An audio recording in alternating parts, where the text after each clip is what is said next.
Hello everyone, in this review we will have a look at the fourth episode of Berserk. So basically this is how it goes. Guts is still out in the open looking for any apostles. Then he falls asleep and he has this nightmare where he dreams about Casca being burned to the stake.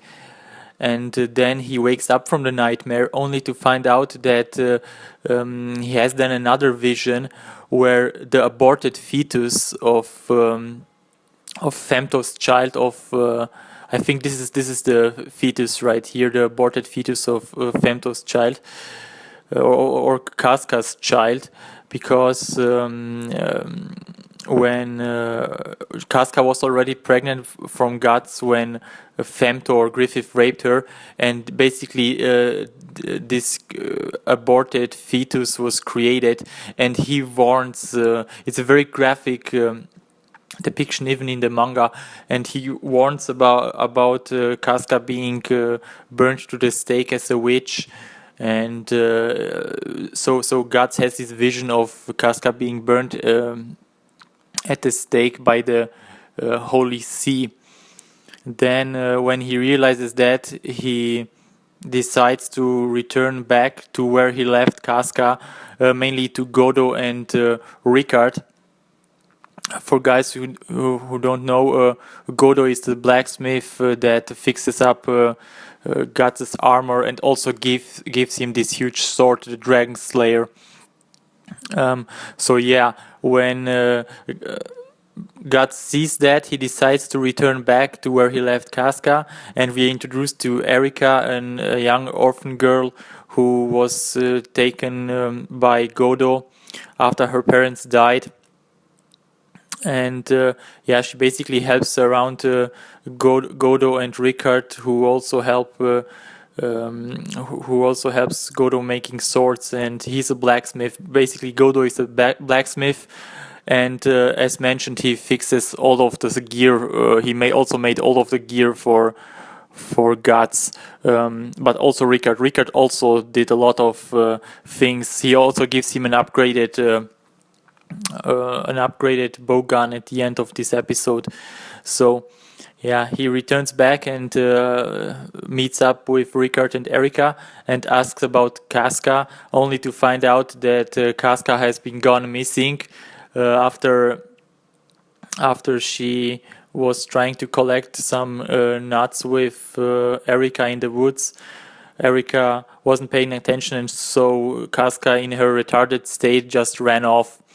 Then Guts goes up to Godo, who is on his deathbed, so he's very old and he's expecting to die fairly soon. And this is a very cool character. He asks Guts about his armor and sword, and he shows him to him. And he's also, this is one of the best moments in this episode, I believe. Godo tells him a monologue about hate and about if Guts pursues his way, or his destructive way and manner, then he will end up pretty badly, and everyone around him will also get very hurt. And this was a very interesting monologue. He also says that Guts is like a blade who is polished with blood so much that he ends up being pretty rusted himself. Very, very great monologue there. This was one of the highlights, especially in this episode. So yeah, Guts also has some flashbacks about the Band of the Hawk and the eclipse. And then he goes out with Ricard, where Ricard shows him the graveyard where he forged all these swords for his fallen comrades for the Band of the Hawk. And later on, I even believe in the manga, Guts will fight Immortal Zod or Nosferatu Zod on this battleground, and he will defeat him by using all the swords around. So this is a very cool place. Then the next highlight in this episode is where Guts goes to the elf cave where he left Casca. The cool thing about the elf cave is you can't get attacked by demons even if you have the brand, because by the magic in the cave prevents of demons getting closer. And then Guts has also this nightmarish vision where his inner hate and inner fears take form in form of this giant dog or hyena, which tells Guts that it's all right to be hateful and to be destructive. And this is a very cool moment, because later on, when Guts receives the Berserker armor, it represents his inner rage. And yeah, this manga is called Berserk after all, and it takes this form of this giant, of this creepy dog. So the next day, Rickard and Godo fix up Guts' gear. He gives in a new bowgun, as mentioned, a new armor, I believe. Godo gives him new armor, and then, of course, Guts decides to look for Casca and find her. And so basically, Godo reflects upon him and says he will never see him again, or next time he will see him, it will be too late, because Godo is slowly dying. So yeah, unfortunately, Guts heads out running to search for Casca, and Rickard, Erika, and Godo stay behind. And yeah, I think we will see them again later on. And then the scene cuts to a convoy where Farnese, Serpico, and Azan escort the carriage of the Holy See, which is Mosgus. And yeah, Farnese basically still frightened about the events that took place in the previous episode, in episode 3. She reflects upon the Black Swordsman, or about Guts, and what terrible things happened to her. And then suddenly, I believe, some villagers decide to attack the convoy, and they throw stones at the carriage of the Holy See and try to ambush them. But then suddenly when one of the villagers tries to open up the door to the carriage, Mosgus' henchmen come out. He has this torturers, this group of torturers, and man, they are real savages. They cut you in half like with a saw. Or there is this guy who has pliers, and he goes to a villager and takes out his eyes. This was a very brutal scene, especially in the manga. In the manga, you see all that gore and stuff going on. So this is when the villager opens up the door to Mosgus' carriage, and then he gets his face got caught by this chain thing, and all those torturers come out, and they are a bunch of creepy guys for sure. And later on, I think even Guts will have to fight them. And here, like, they cut two guys with two saws in half. It was cut away, but in the manga you see how they fly left and right. And also that creepy small guy with his pliers, he goes to some guy and takes his eyes out. That was very creepy stuff.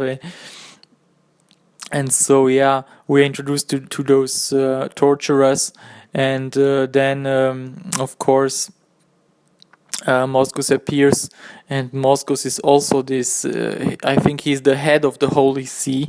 You could say he's like the Pope, I believe, but it's a much more evil, twisted, or no, he's the head inquisitor. I think, yes, he's the head inquisitor. So he tortures people in the name of the Holy See, something like that. Pretty gruesome stuff. And I believe he will also. Here are the gang of torturers. There are like two twins with two saws. The one guy with the chain, and oh god, the other guy with the pliers. He was very creepy. So there is Mosgus.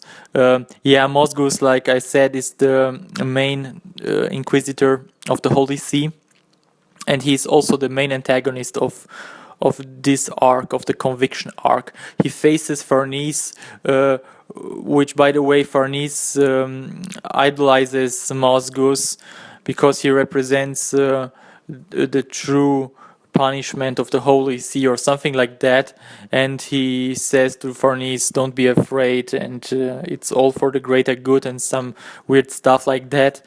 Then he turns to the villagers who attacked the convoy, and basically he condemns everyone to death by torturing them, by breaking their legs with a wheel.